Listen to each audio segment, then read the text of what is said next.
اگر مسلمان اپنے مال کی صحیح طریقے سے زکوٰۃ ادا کرے، اور زکوٰۃ بہت سارے لوگوں کے ذہن میں یہ ہے کہ اگر کہتے ہیں کہ سونا اگر استعمال ہو رہا ہو تو اس پہ زکوٰۃ نہیں ہے، یہ غلط ہے۔ حضور صلی اللہ علیہ وسلم کے زمانے میں ایک عورت آئی اور اس کے ساتھ زیور تھا، پہنا ہوا تھا، اس نے بچی کو پہنایا ہوا تھا۔ آپ نے فرمایا کہ بھئی اس کی تم زکوٰۃ ادا کرتے ہو؟ کہا نہیں۔ کہا تم یہ چاہتے ہو کہ قیامت میں آگ کا زیور تمہیں پہنا دیا جائے؟ کہا نہیں۔ کہا اس کی زکوٰۃ ادا کرو۔ وہ زکوٰۃ اس عورت نے زیور پہنا ہوا تھا اور اس پر اللہ کے نبی نے یہ فرمایا۔ تو یہ بات نہیں ہے کہ اگر سونا استعمال کر رہے ہیں تو اس پہ، سونا تو ایک بزنس ہے۔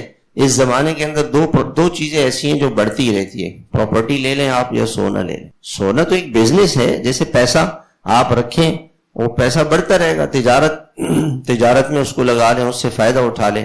سونا اور زمین پراپرٹی یہ دونوں بڑھنے والی چیزیں، یہ دونوں چیزیں بڑھنے والی، تو سونے پر زکوٰۃ ہے۔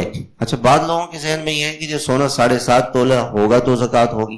بات یہ ہے، یہ اس وقت ہے کہ جس آدمی کے پاس صرف سونا، ایک آدمی ہے اس کے پاس صرف سونا ہے اور کوئی چیز 1 روپیہ بھی نہیں ہے، تو 7.5 تولہ سونا نصاب ہے۔ لیکن اگر کسی آدمی کے پاس سونے کے ساتھ 1 روپیہ بھی ہو، 1 روپیہ بھی، تو سونا روپوں میں کنورٹ ہوگا، اور تقریباً 1,70,000 روپے اگر کسی کے پاس ہوں اس سال، 1,70,000 روپے، تو اس پہ زکوٰۃ فرض ہے۔ سونا ہے، چاندی ہے، گھر میں عورتوں کے پاس سونا ہوتا ہے، اب ان کو بتایا جائے کہ اگر اس کی زکوٰۃ نہیں ادا کریں گے تو قیامت میں بھی سزا اور دنیا میں بھی پریشانیاں، مصیبتیں، بیماریاں، آفتیں، آپریشن آ گیا، جیل میں مقدمہ ہو گیا، کوئی کیس لگ گیا، کوئی ایسی مصیبت آ گئی، کوئی تکلیف آ گئی، کیوں کہ یہ مال اس نے اللہ کا تھا، اللہ کے نام پہ خرچ نہیں کیا۔